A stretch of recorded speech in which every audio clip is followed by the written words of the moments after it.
I'm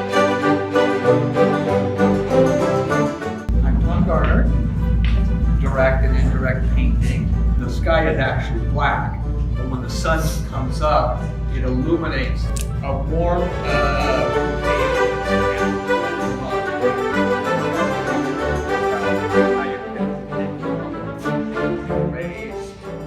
This was a painting I did in 90 minutes.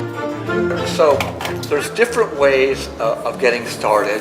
One that I like is where you're basically, you're not drawing anything. You're kind of going in there and you're looking at the overall shape. Is the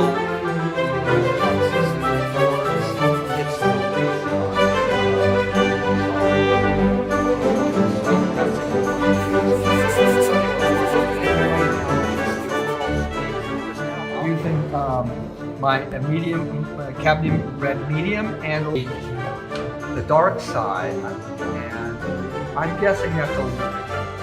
I'm gonna darken it down.